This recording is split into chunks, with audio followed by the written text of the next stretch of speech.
Salut à tous, aujourd'hui je vais vous montrer comment analyser un compte de résultat ou income statement en anglais.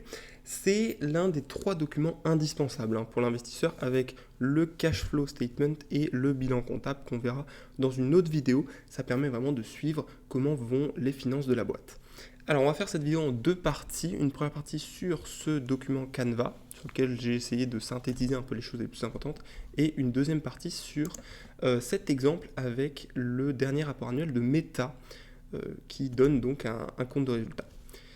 On y va du coup tout de suite avec la structure déjà de l'income statement. C'est une structure en cascade puisque on va partir simplement du plus grand ensemble et à chaque fois on va enlever une dépense pour arriver sur un autre niveau du coup.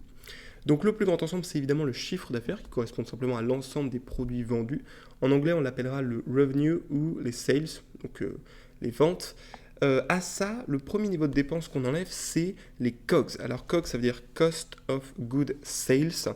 Ce sont vraiment les dépenses directement liées à la production qui vont donc être difficilement enlevables pour l'entreprise, puisque ça va être tout simplement par exemple les coûts des matières premières ou les coûts de fabrication. Donc on voit que c'est difficile de les réduire drastiquement.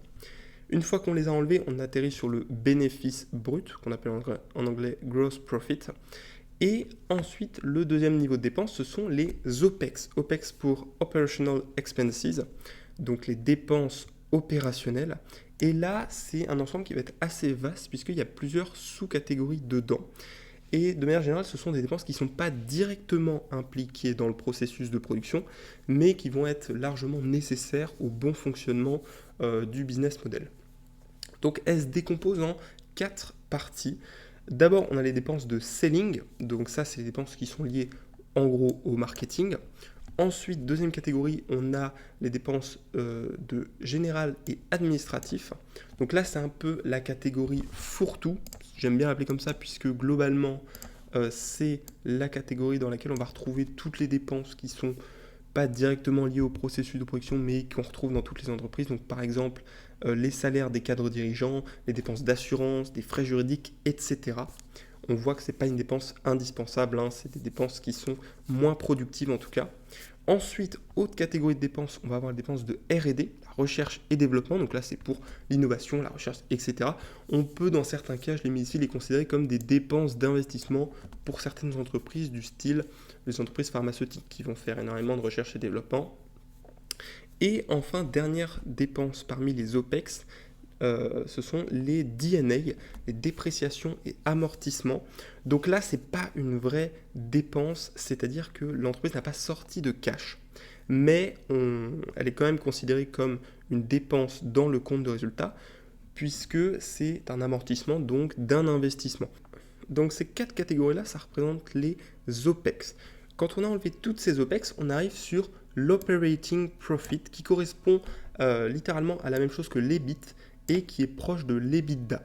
Si vous voulez obtenir l'EBITDA, vous prenez l'EBIT et vous rajoutez les dépréciations et amortissements. Voilà. Et cet operating profit, c'est déjà un indicateur qui est beaucoup plus précis que le chiffre d'affaires. Il faut encore enlever quelques dépenses, qui sont notamment les impôts. Une fois qu'on a enlevé donc toutes ces dépenses-là, on arrive au net income, le bénéfice net, qui est plus ou moins le bénéfice le plus proche de ce que va toucher l'actionnaire. Donc ça, c'est pour la structure un peu simplifiée. On va voir maintenant ce que ça donne en vrai dans un vrai compte de résultat. Petit tips pour vous avant. Lorsque vous cherchez un rapport annuel d'une entreprise américaine, ça marche que pour les entreprises américaines, vous pouvez taper le nom de l'entreprise et écrire SEC Filings comme ça. Et là, vous tomberez forcément sur une page dans laquelle vous allez retrouver tous les rapports annuels, donc les 10K, les rapports annuels, et les 10Q, les rapports trimestriels. J'ai donc sorti le rapport annuel et le compte de résultat de l'année 2024, où on va retrouver littéralement les mêmes catégories. Donc on a bien le revenu, le chiffre d'affaires. On voit qu'ici, Meta a généré 164 milliards de dollars de chiffre d'affaires. Ensuite, on va retrouver les COGS, les Cost of Revenue. On retrouve ensuite les coûts de recherche et développement, les coûts de marketing and sales. Alors ça, marketing and sales, c'est la même chose que selling. Voilà, là c'est juste des différences d'appellation, mais c'est la même chose. Et les dépenses de General and Administrative. Une fois qu'on a comptabilisé toutes ces dépenses et qu'on les enlève, on tombe donc sur l'Operating Profit, qui là est appelé Income from Operations, c'est la même chose. Et une fois qu'on a cet Operating Profit, donc, on peut enlever encore les taxes ici, et on tombe donc, une fois qu'on a enlevé les taxes, sur le Net Income. Meta a généré donc en 2024 62,3 milliards de Net Income sur un chiffre d'affaires de 164 milliards. À partir de ces différentes données, on va pouvoir calculer des niveaux de marge et tout simplement comparer les niveaux de marge d'une année sur l'autre. Donc c'est ça qui peut être intéressant quand on fait l'analyse d'un compte de résultats. Par exemple, je vais vous montrer ce que ça donne avec la présentation des résultats du dernier rapport annuel de Meta, donc qui présente des graphiques un petit peu plus visuels comme ça. Ce qu'on voit, c'est que ici, le net income, il a augmenté entre le Q4 2024 et le Q4 2022, donc en 2 ans, il a fait x4. C'est lié à quoi? C'est lié à deux choses. D'abord, une augmentation du chiffre d'affaires. Le chiffre d'affaires, on voit qu'il a augmenté sur ces dernières années et il a fait, entre le Q4 2022 et le Q4 2024, il a fait plus 50%. Mais plus 50%, c'est pas x4, et donc pour avoir ce x4, eh bien, il a fallu diminuer les dépenses et donc améliorer la marge nette au total.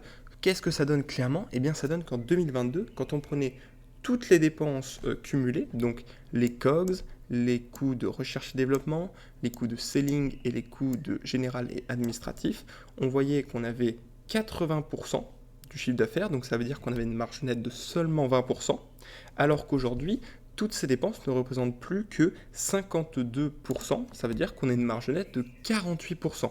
Donc là, mécaniquement, le net income va augmenter beaucoup plus vite que le chiffre d'affaires. Et ça, c'est très positif. Deuxième chose assez positive qu'on voit, c'est que le management a ciblé la réduction des dépenses, puisque le management a surtout réduit les dépenses de général et administrative. C'est les dépenses qui sont les moins productives. Le management a aussi réduit les dépenses de COGS. Et par exemple, le management a gardé des dépenses assez importantes en recherche et développement. On est passé de 30 à 25%, c'est une diminution, mais pas une diminution énorme, parce qu'elle considère que c'est une dépense qui est plus productive. Donc voilà, une bonne gestion des dépenses, ça permet après d'avoir une meilleure augmentation des bénéfices et donc un meilleur rendement, une meilleure performance de l'action. Voilà, c'est tout pour le compte de résultats donc. Et je vous mets le document Canva en description si vous voulez y accéder. Et on se retrouve dans une prochaine vidéo. Salut à tous!